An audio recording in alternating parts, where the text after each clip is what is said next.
이제 우리는 이 사무엘 하의 마지막 장에 이르렀습니다.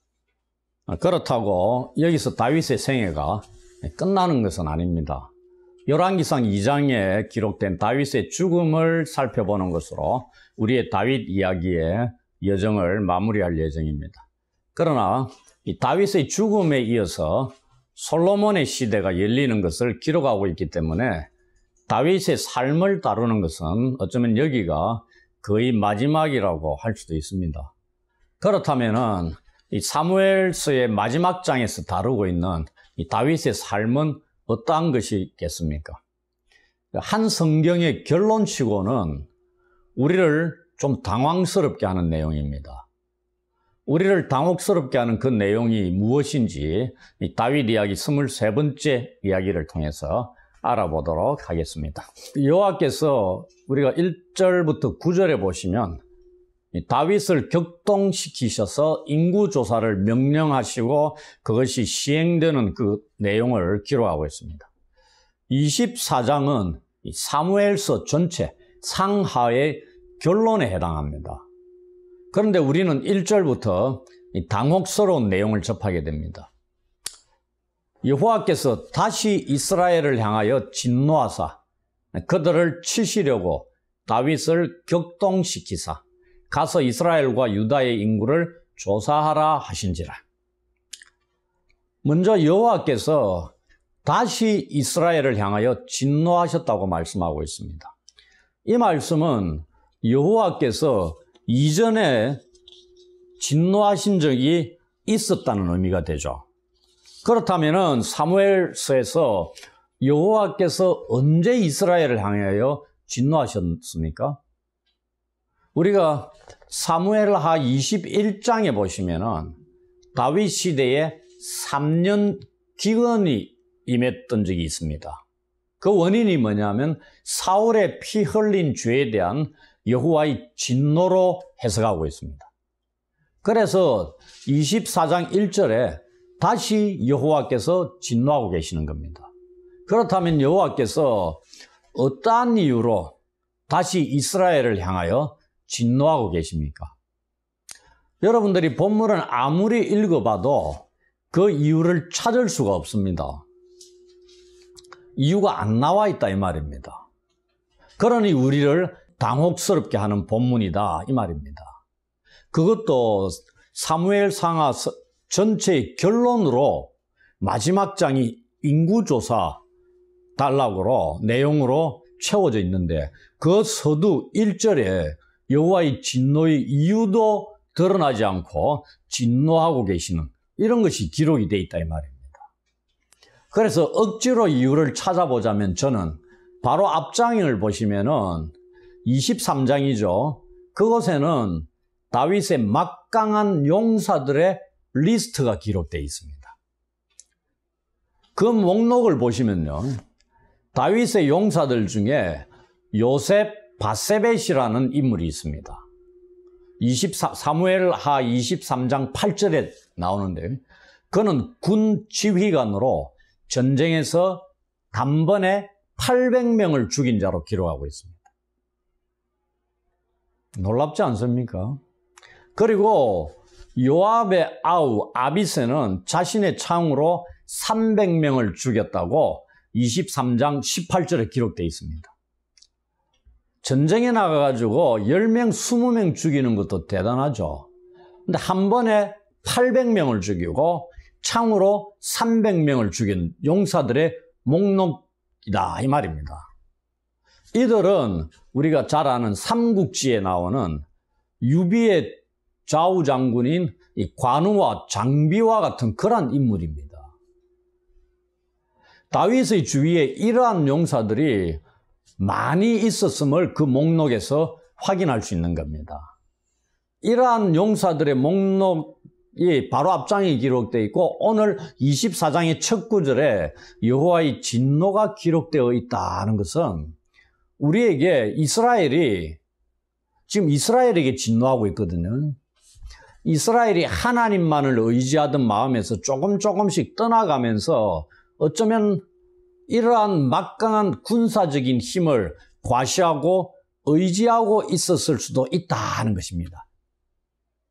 사람의 중심을 보시는 여호와께서 모르시겠습니까?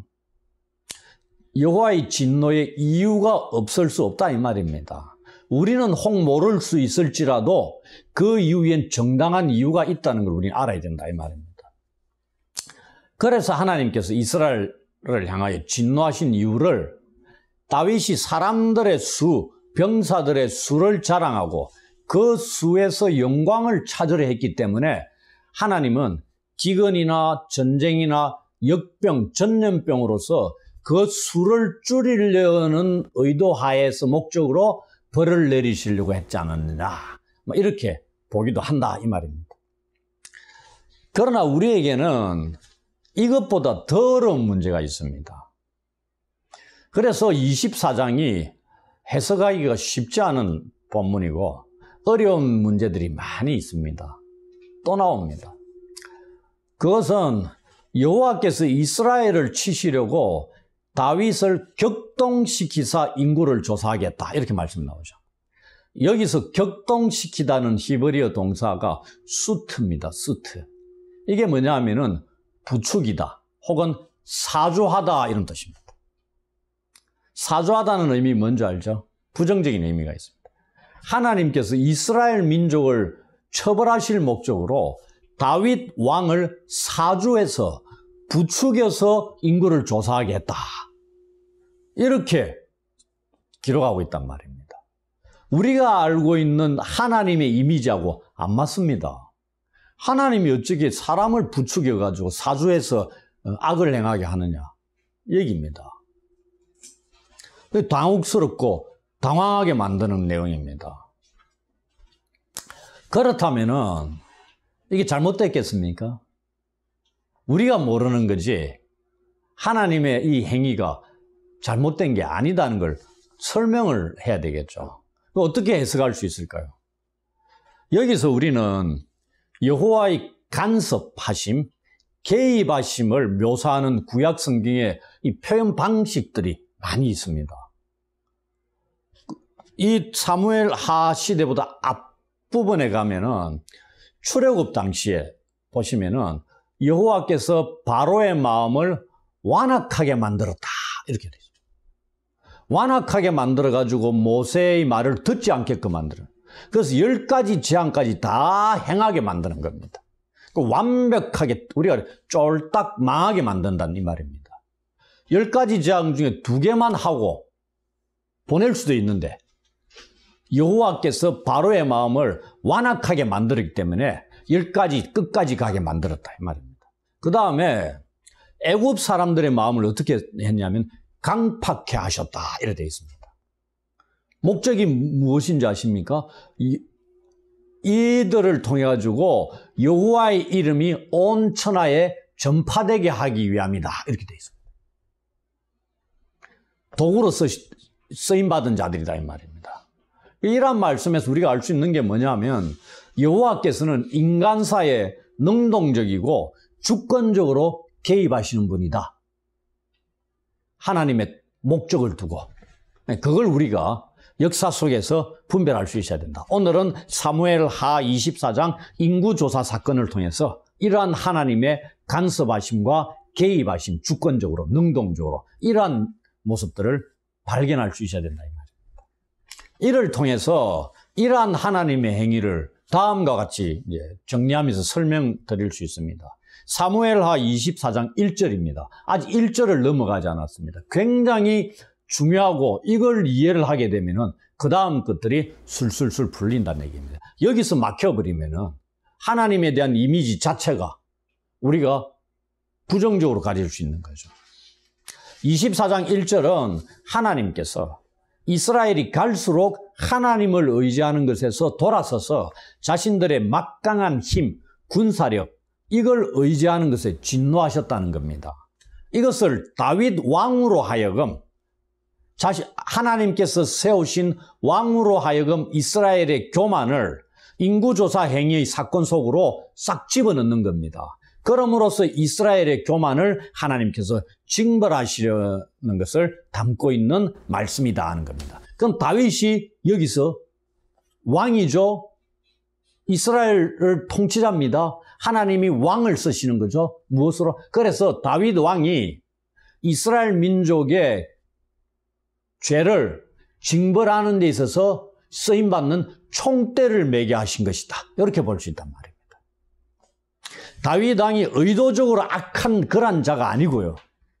하나님의 주권적인 개입하에 왕이니까 총대를 매게 하시는 겁니다.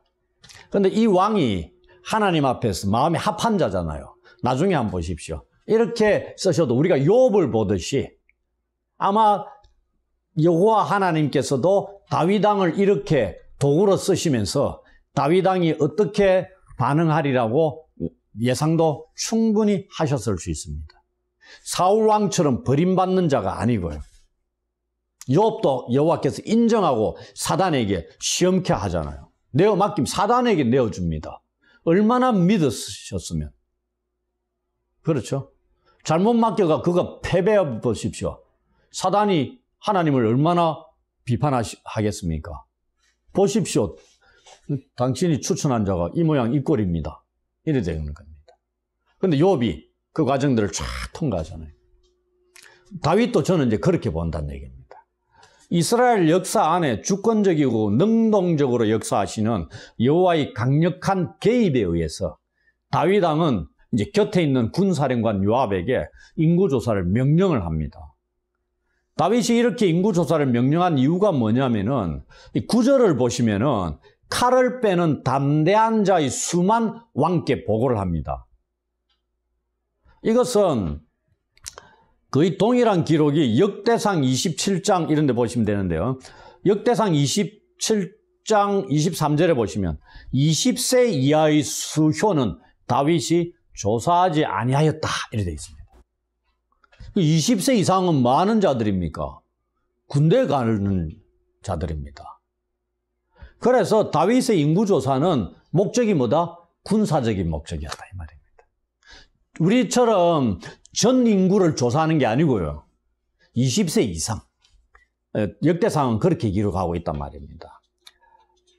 이것을 이제 단에서 브엘세바까지 인구조사를 시킵니다. 그걸 통해서 전쟁에 동원할 수 있는 군사의 수를 파악하고 그로 인해 다윗 왕국의 군사력이 얼마나 강력한가를 확인하고자 한 것이었을 수 있다 이 말입니다.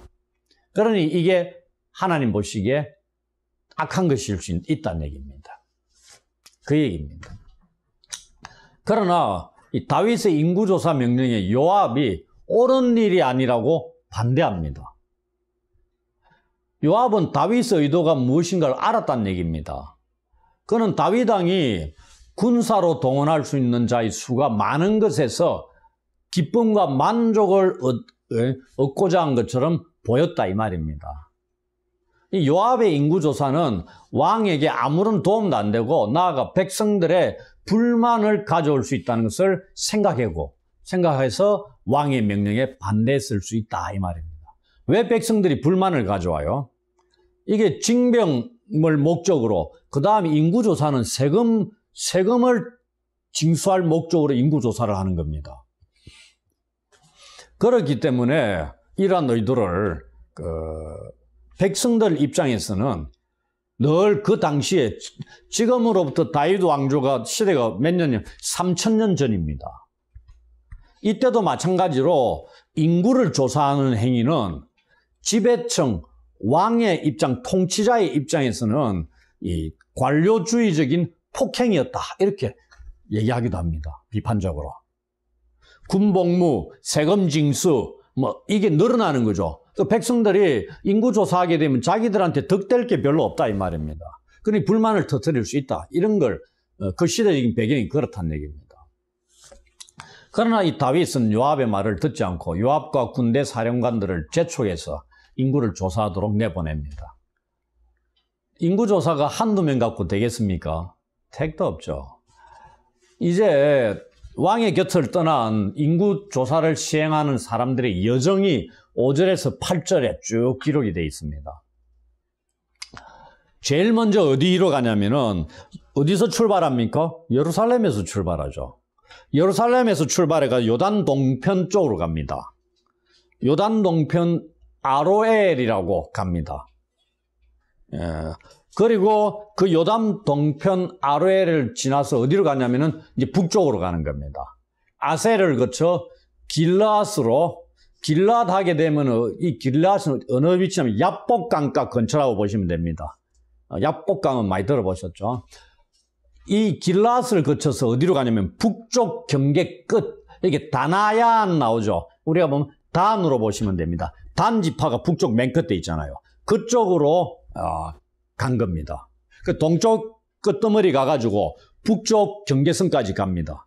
그 다음에 가는 것이 어디로 가냐면은 북서쪽 경계인 시돈으로 갑니다. 시돈은 저 북서쪽에 바닷가 근처입니다. 그게 경계거든요. 그 다음에 시돈 아래 두로 쪽으로 내려옵니다. 두로와 시돈이 거의 뭐 비슷한 쪽에 있고, 그 다음에 히위 사람, 가나안 사람 모든 성읍들을 쭉 거치면서 아래로 내려와가지고 어디로 가냐면은 유다 남쪽인 브엘세바까지 갑니다. 브엘세바는 예루살렘보다 훨씬 더 아래쪽이거든요. 이렇게 거쳐가지고 인구조사를 한다 이 말입니다. 대충 지도를 보시고 하면 동쪽을 끄트머리 갔다가 요단 동편 갔다가 야복강 근처 갔다가 북쪽 경계 갔다가 북서쪽 경계 시돈과 두로를 거쳐 그 다음에 아래로 내려오면서 이스라엘 곳곳을 훑어서 마지막 경계선인 남쪽 경계선인 브엘세바까지 쭉 다 다니면서 인구 조사를 하는 겁니다. 이 기간이 얼마 걸렸다고요? 9개월 20일 걸렸다는 얘기입니다.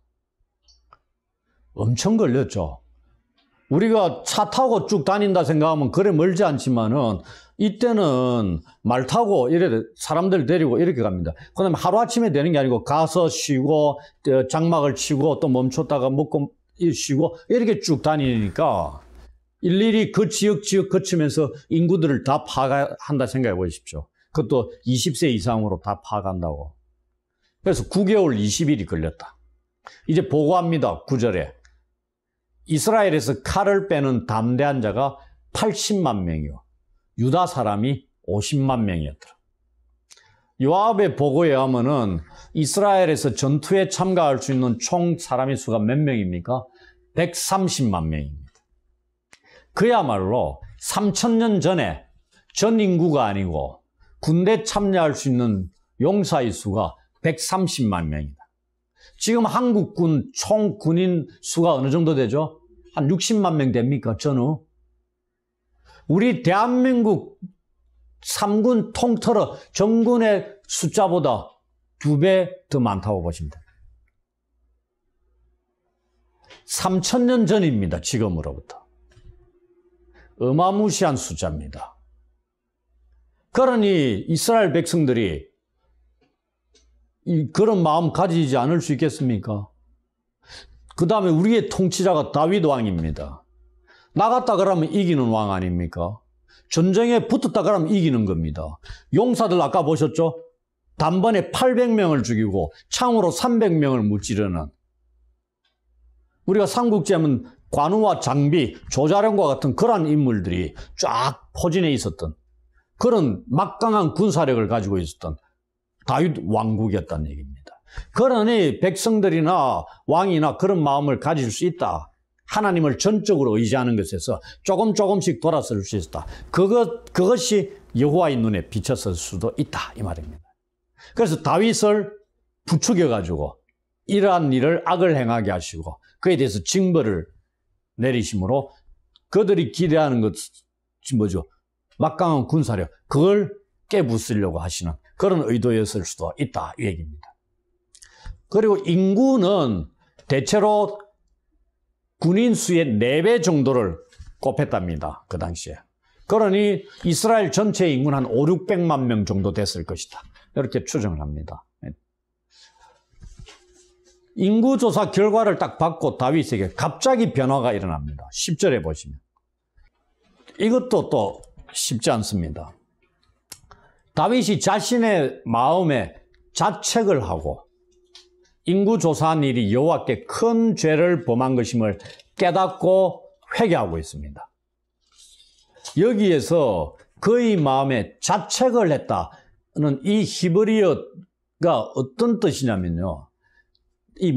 다윗의 마음이 그를 때렸다, 쳤다 이런 뜻입니다.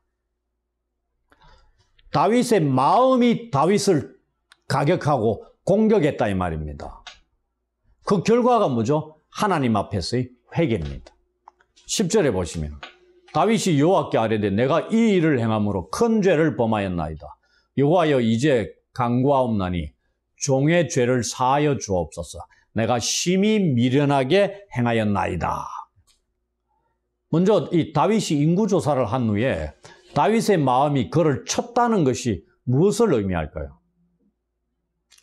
이것이 다윗을 회개케 한 것이죠. 우리는 이 구절에 무엇을 의미하는지를 알 필요가 있다는 얘기입니다. 이를 위해서 저는 이 사무엘하 12장 13절을 통해서 말씀을 드릴 겁니다. 그곳에 보시면은 이미 우리가 다 살펴본 겁니다. 다윗이 밧세바하고 간통하는 사건이 나옵니다. 그리고 밧세바가 임신을 하고 그 사실을 듣고 남편 우리아를 다윗이 전쟁에서 죽게 하는 악을 행하는 거죠. 우리아가 죽자 다윗은 밧세바를 아내로 취하고 아들을 낳아서 1년 가까이 잘 지냅니다. 그때 하나님께서 나단 선지자를 보내셔서 다윗의 죄를 책망하십니다. 그때 다윗이 죄를 고백하는 내용이 사무엘하 12장 13절입니다. 다윗이 나단에게 이르되 내가 여호와께 죄를 범하였노라. 오늘 본문은 내가 이 일을 행함으로 큰 죄를 범하였나이다. 이렇게 얘기하죠. 사무엘하 12장에서는 선지자 나단을 통해서 하나님께서 다윗을 때렸다, 치셨다고 생각할 수 있단 말입니다. 외부적인 인물을 통해서. 그렇다면 오늘 본문은 다윗의 마음이 다윗을 쳐서 다윗의 죄를 깨닫게 하고 회개하게 한 것이다. 이렇게 생각할 수 있다 이 말입니다. 무슨 말씀인지 아시겠죠? 마음의 역할이라는 얘기입니다. 밧세바 사건 통해서는 여호와께서 선지자를 통해서 다윗을 쳐서 회개에 이르게 하셨다면은 오늘 인구조사 사건에서는 여호와께서 다윗의 마음을 통해서 다윗을 치시고 회개에 이르게 하셨다고 볼 수 있단 말입니다. 다윗의 마음이 하나님 앞에서 다윗을 회개케 하는 대로 쓰인 도구 역할을 한 것이다 이 말입니다. 이것을 통해 우리는 우리의 마음이 늘 하나님 앞에서 바르게 서 있게 되면 혹 우리가 잘못을 할 경우에도 마음의 찔림을 받아 회개에 이를 수 있다는 것을 알 수 있다 이 말입니다. 마음은 원이로되 육신이 약하다 이런 얘기 하잖아요. 그리스도인들도 마음은 늘 하나님을 향한다 합니다. 그런데 습관을 쫓아서 악을 행할 때도 있단 말입니다. 그것도 어떻게 돼요? 양심의 찔림을 받는 거죠. 그래서 어떻게 회개한다 이 말입니다. 근데 양심이 마음이 화인을 받은 자도 어떻게 악을 저지르다도 찔림이 없고 회개 안 한다 이 말입니다. 다윗의 마음이 어떻다고요? 다윗의 마음이 하나님께 합한 자였습니다. 이제 무슨 말씀인지 아시겠죠? 예, 이런 거라는 얘기예요. 그 다 하나님께서 다윗을 부추기 가지고 이런 일을 하시고 그러면서 다윗이 마음의 찔림을 받아 침을 받아 회개에 이르게 된다 이 말입니다.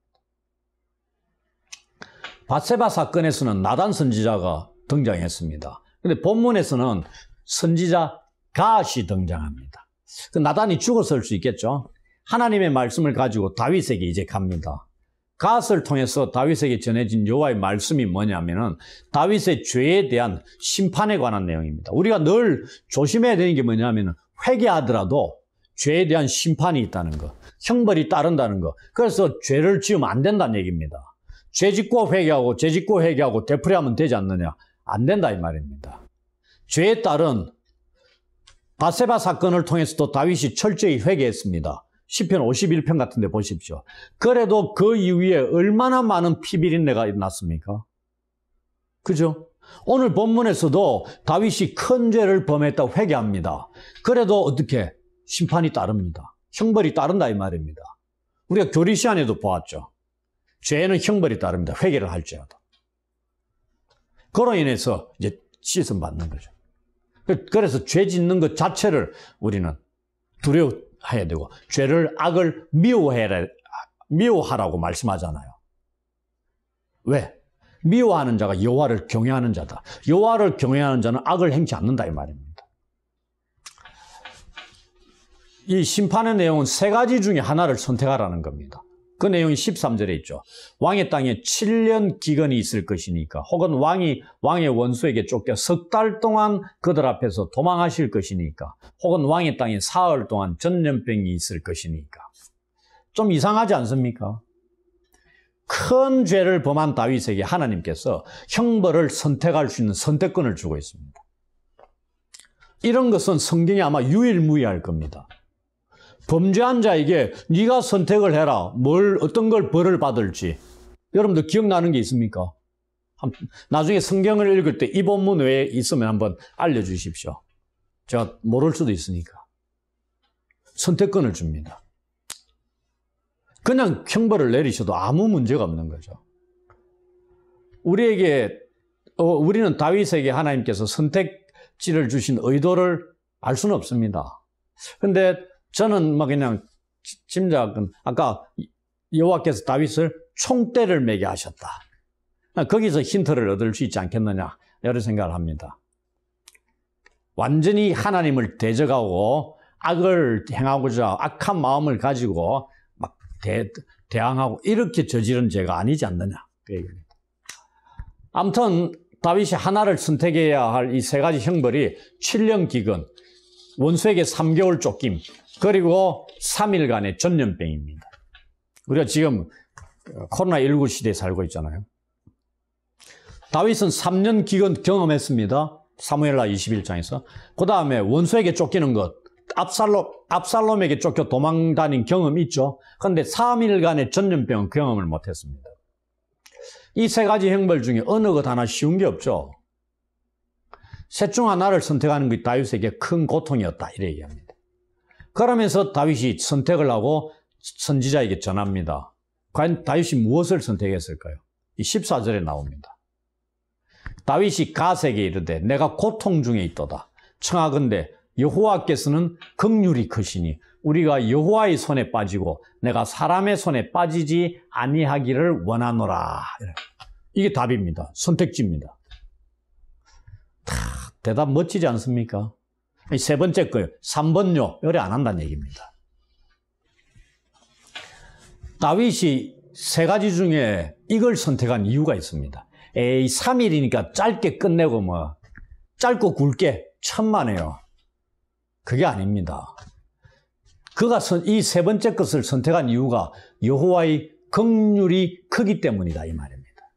첫 번째, 두 번째는 누구한테 쫓기는 겁니까? 인간에게 쫓기는 겁니다. 인간에게서 긍휼을 기대할 수 있습니까? 없습니다. 근데 세 번째 거는 뭐죠? 하나님에 의한 겁니다.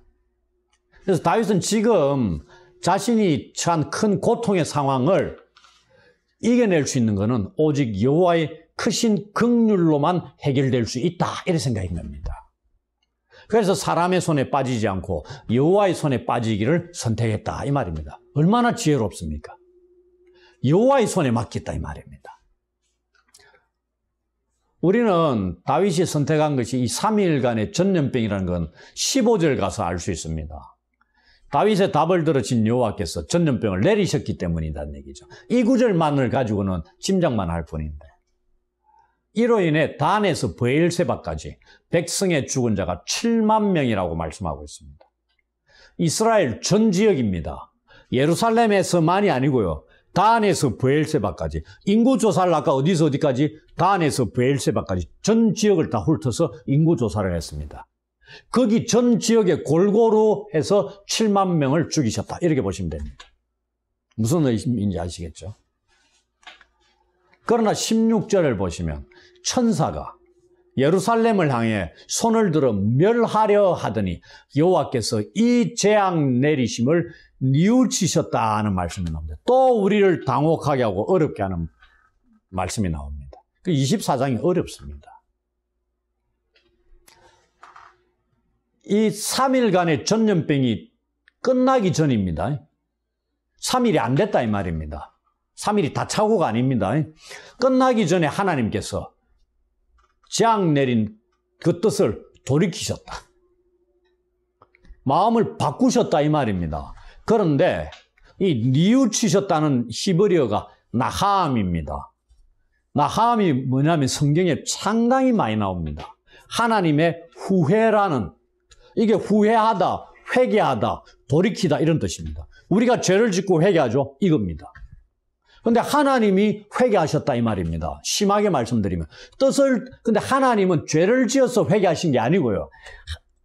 이 지금 다윗이 세 번째 걸 선택한 이유가 뭐라고요? 하나님의 크신 긍휼하심. 그걸 기대해서 세 번째 것을 선택했다 그랬죠. 그 선택하고 난 뒤에 다윗이 기대했겠죠. 정확하게 맞아떨었습니다. 3일이 가기 전에 하나님이 뜻을 돌이키셨다. 뉘우치셨다. 이 말입니다. 뭐 때문에? 긍휼하심 때문이죠. 그러니 성경에 이 하나님의 후회, 성경에 보면 이 후회도 되지만은 우리가 선지서나 이런 거 보면은 더 명확하게는 이 단어를 뭐로 번역하냐면은 뜻을 돌이키사. 그게 주로 어떠한 문맥에서 나오는지 압니까? 하나님의 심판의 행위 때 나옵니다. 심판이 뭐죠? 자기 백성이나 이방민족 죽이시는 겁니다. 그런데 뜻을 돌이키면 어떻게 되죠? 산다는 얘기입니다. 좋은 거요, 나쁜 거요? 좋은 겁니다. 그래서 우리가 하나님이 뉘우치셨다는 걸, 어떻게 하나님이 후회를 다 하시냐? 그거 문제가 있지 않느냐? 하나님의 온전하심에 뭔가 흠이 되고 안 된다. 하나님 그러실 분이 아니다. 이러지만 천만에요. 긍휼이 크신 하나님께서 심판을 내리겠다고 뜻을 정하셨다가 인간이 회개할 때, 돌이킬 때, 인간이 돌이키는 걸 보시고 하나님의 뜻을 돌이킨다. 이게 하나님의 나하암이다 이 말입니다. 그래서 하나님의 후회는 인간이 죽음으로 떨어질 그때 인간을 구원하시는 하나님의 지혜다 이 말입니다. 이 나쁜 겁니까? 아니죠. 우리가 얼마든지 기대해야 되는 겁니다. 왜? 우리가 사는 길이기 때문에. 이상하게 생각하시면 안 됩니다. 왜 뜻을 돌이키셨느냐? 그 이유 또한 말씀 없습니다. 그냥 다윗이 어떻게 보면 여호와의 크신 긍휼을 기대했다 그랬죠. 그래서 긍휼히 여기셨을 수도 있습니다. 만약에 뉘우치지 않으셨다면 어떻게 돼요? 예루살렘이 멸망할 수 있습니다. 예루살렘에 누가 있어요? 다윗 왕이 있습니다. 그렇게 하기를 원하시지 않으신다는 얘기입니다. 하나님의 심판으로 인해 전국에서 백성들이 죽어가는 걸 지켜보던 다윗이 여호와께 고백합니다. 17절.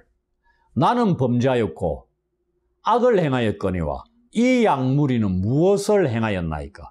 청하건대 주의 손으로 나와 내 아버지의 집을 치소서. 이렇게 얘기합니다. 여기서 다윗은 악을 행하고 죄를 지은 건 자기 자신인데 심판으로 인해 양무리인 백성들이 죽어가는 걸 견딜 수 없어 하고 있습니다. 그러면서 다윗은 자신과 자신의 아버지 집이 심판을 받겠다고 하나님께 말씀드리고 있다 이 말입니다. 다윗은 지금 백성들을 뭘로 표현하고 있죠? 양무리로 표현하고 있습니다. 그렇다면 자신은 누구죠? 양무리의 목자다 이 말입니다. 다윗은 실제로 사무엘하 5장 2절에 보시면 이스라엘의 목자로 세움받은 자입니다. 이제 다윗은 목자로서 자신의 죄를 철저히 인식하고 고백하고 있다 이 말입니다. 양무리가 무슨 죄가 있냐? 단지 목자를 잘못 만난 탓이지 않느냐? 이렇게 고백하고 있다 이 말입니다. 다윗이 이스라엘 역사에 처음 등장할 때가 우리가 첫 번째 다윗 이야기입니다. 그때 다윗은 양들을 위해 곰과 사자를 죽인 목동이었습니다. 근데 지금은 생애 말년에 양무리인 백성들을 죽음으로 내몰고 있는 이스라엘의 목자 역할을 하고 있다 이 말입니다. 여기서 다윗 자신은 자신의 죄를 인정하고 양무리를 위한 참 목자됨을 회복하고 있다 이 말입니다. 양무리인 백성들을 아끼는 이스라엘의 목자로서의 다윗의 모습을 보고 있다 이 말입니다. 이러한 관점에서 보면 이 가난한 자에게 암양을 취해서 자신의 것으로 삼았던 다윗입니다. 무슨 사건이죠? 밧세바 사건. 백성들을 계수의 대상으로 삼은 절대 군주의 모습에서 벗어나고 있습니다. 당시의 군주가 이런 모습이었다 이 말입니다. 양을 위해 자신과 자신의 집을 희생시킬 각오로 여호와 앞에 무릎 꿇은 목자의 모습으로 돌아오고 있는, 그걸 그리고 있는 게 사무엘하 24장이다 이 말입니다. 다윗 왕정이 추구해야 할 이상이 무엇인가를 보여주고 있는 내용이 사무엘하 24장이니까 사무엘서 전체의 결론으로 멋지다 이렇게 말씀드릴 수 있다 이 말입니다. 이상한 내용으로 결론을 맺고 있는 게 아니고요. 이제 다윗이 여호와께 죄를 고백하고 자신이 모든 걸 책임지겠다는 이스라엘 목자로서의 자세를 보인 그날에 선지자 갓이 다윗에게 나타나 다음과 같은 말을 합니다. 18절에 올라가서 여부스 사람 아라우나의 타작마당에서 여호와를 위하여 제단을 쌓으소서. 시골에서 자란 사람은 타작마당을 떠올릴 수 있죠. 옛날에는 다 마당이 있었습니다. 마당이 좁은 게 아니죠. 거기서 타작을 하기도 했습니다. 그 타작마당이라는 게 그런 것입니다. 그리고 고대에서는 이 타작마당 추수와도 관련이 있지만은 여기에서 종교적인 예식과 절기들을 지켰던 그런 곳이 타작마당이었습니다. 그래서 여기서 여호와를 위해서 제단을 쌓아라 이렇게 얘기하고 있는 겁니다. 이 장소가 어디냐면은 예루살렘을 멸하기 위해서 천사가 이 손을 들고 있던 바로 그곳입니다. 이 말씀을 듣고 바로 그곳으로 올라갑니다. 다윗이. 20절부터 24절의 내용이 다윗과 그 제단 쌓을 장소의 주인이 누구라고요? 아라우나입니다. 이 타작마당을 두고 벌이는 타협과 흥정의 이야기를 담고 있습니다. 그러니까 아라우나는 다윗 왕이니까 제단에 필요한 모든 것들을 몽땅 다 그냥 드리겠다고 얘기합니다. 근데 다윗 왕은 공짜로 받은 것으로 여호와께 제사를 드릴 수 없다. 그래서 값을 치르죠. 은 50세겔을 주고 타작마당과 소를 사가지고 여호와께 제단을 쌓고 화목제를 드립니다. 그게 그 내용입니다. 그 결과 어떻게 되었습니까? 오늘 본문의 마지막 구절이자 사무엘서 전체의 마지막 구절인 25절 내용 보십시오. 이에 여호와께서 그 땅을 위한 기도를 들으시며 이스라엘에게 내리는 재앙이 그쳤더라. 이걸로 사무엘서가 막을 내립니다. 여호와께서는 다윗의 제사를 받으시고 기도를 들으셔서 이스라엘에 내리신 심판의 형벌을 거치게 했다는 얘기입니다. 이러한 다윗의 행위와 이에 대한 여호와의 응답은 훗날 다윗의 아들이 솔로몬입니다. 그가 여호와의 전을 지었죠. 성전을 짓고 난 뒤에 낙성식을 행합니다.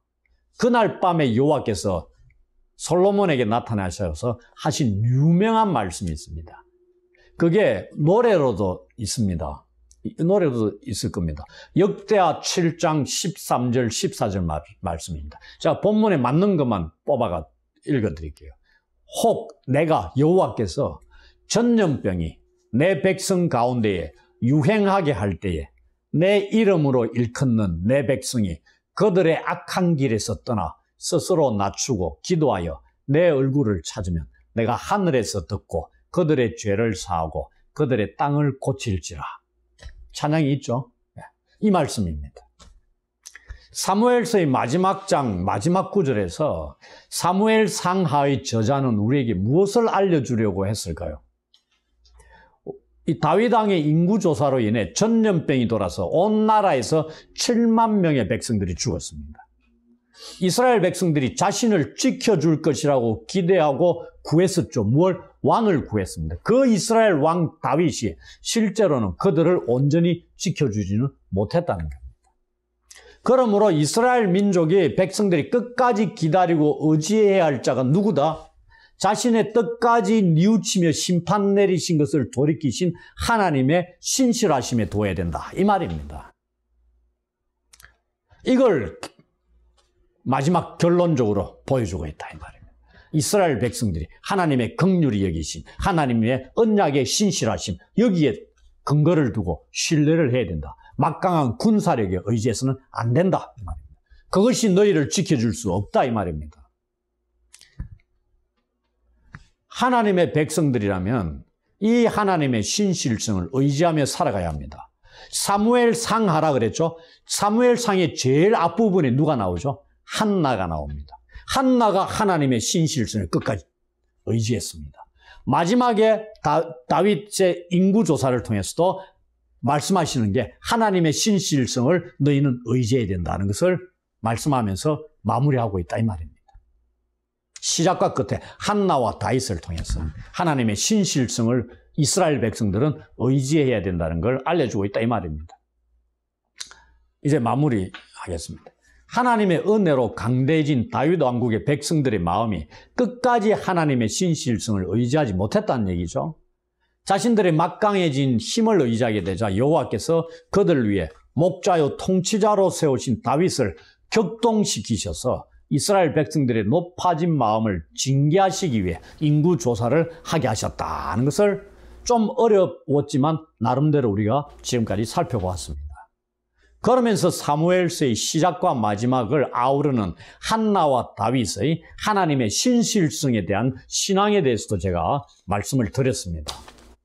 하나님의 심판 속에서 다윗이 처음 하나님의 부르심을 받을 때의 신실한 목자됨을 다시 회복하게 되었죠. 마음이 침을 당해서 하나님의 심판도 중간에 멈추게 되었습니다. 이러한 모든 것 이면에 여호와께서 다윗과 맺은 영원한 다윗 언약이 작동하고 있음도 우리는 생각할 수 있습니다. 그게 사무엘하 7장 15절 16절. 결코 망하지 않게 하시리라. 그 말. 우리들도 마찬가지입니다. 삶 속에서 온갖 상처와 흉터와 실패로 점철된 연약한 모습들을 지니고 우리는 살아가고 있습니다. 이러한 가운데 우리의 소망을 어디에 두어야 할까요? 우리의 부족하고 연약한 모습들, 혹 잘됐다고 재물이나 사람에게 의지하고 있는 이러한 모습들, 이것을 우리는 철저히 회개하고 돌았을 때 하나님께서는 우리의 모습을 용서하시고 회복시키시고 새로운 힘을 주시는 그 신실하신 하나님이시라는 것을 오늘 본문을 통해서 확인하게 됩니다. 이 하나님을 신뢰하면서 날마다 베푸시는 은혜를 기대하면서 우리가 은혜의 보좌 앞으로 나아가야 된다 이 말입니다.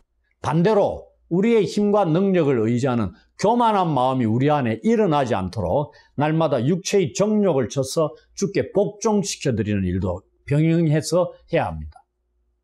늘 이러한 은혜 안에 지내는 성도들이 되시기를 주의 이름으로 축원합니다. 아멘.